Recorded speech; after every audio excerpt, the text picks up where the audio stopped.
All right, y'all. Professor Malik X here again with a follow-up to the EC3 debacle. Apparently, EC3 might be getting a push. He was teamed with Bobby Roode and Cesaro against the Lucha House Party on Main Event recently in a six-man tag. What is interesting here is that Renee Young mentioned that EC3, Cesaro, and Roode are now calling themselves the Main Event Muscle Men. What the fuck is that? If that is the case, then this could mean that EC3 could finally be getting a push on the main roster. Things have not been going well for him since he defeated Dean Ambrose in early February. EC3 hasn't been featured in a meaningful role on Monday Night Raw, and he's lost most of his matches at live events. Robert Roode and Cesaro also benefit from the stable, as Cesaro was seen as an afterthought when he was paired with Sheamus on SmackDown Live. I don't see how. I mean, a tag team consists of two people, not one. And Cesaro and Sheamus were tag team champions at one time. Also, Cesaro is just as good a wrestler as Sheamus. So I disagree with that. I don't think Cesaro, is not an afterthought. Cesaro is a good wrestler. He's just in a shithole of a company. All right. Yeah, Cesaro was seen as an afterthought when he was paired with Sheamus on SmackDown Live, and Roode hasn't gained much traction on the main roster. That's not too glorious, all right? For those of you wondering, the Main Event Muscle Men defeated Lucha House Party when Cesaro pinned a Grand Metallic after hitting his trademark uppercut. Also on the same broadcast, Dana Brooke defeated Sarah Logan in their rematch from last week when Brooke was busted open. Okay, now, here's the thing. How the fuck does placing EC3 in a stable give him a push? How does it give Bobby Roode a push? How the fuck does it give Cesaro a push? And Cesaro's been there, I think, 5 or 6 years now? So he should have been getting a push a long time ago. He's a veteran amongst those three men.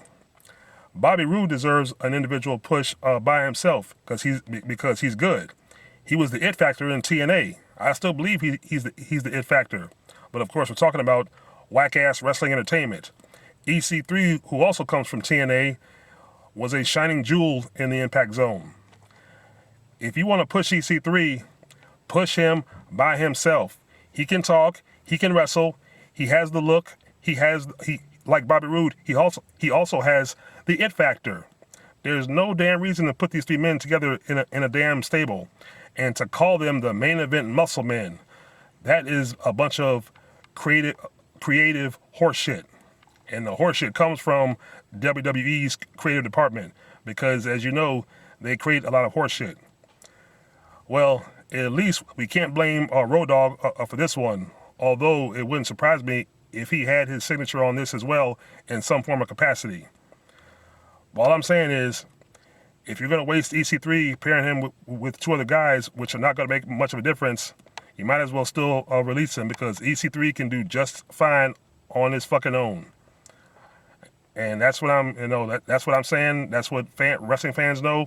Bobby Roode can do just fucking fine on his own. He was part of Team Canada for years, but then he broke out as a main event star. Cesaro came in solo. Yeah, he tagged with Sheamus, but he's also good as a solo star, also on his own. Can talk and can wrestle and has a good look. As the Sheamus, who came in as a solo star on his own, and he skyrocketed to the moon in a way, I guess, at least to the mid card. But Sheamus is still young. He still has also potential to be a main event player. But EC3, I would choose EC3 over both Cesaro and Sheamus if I had a wrestler to choose to look at, because EC3 can be funny, he can be serious, and he can wrestle. So, whack-ass wrestling entertainment, again, you are wasting your time and wasting talent. But y'all let me know what y'all think. Leave your comments, like, share, and subscribe. Peace.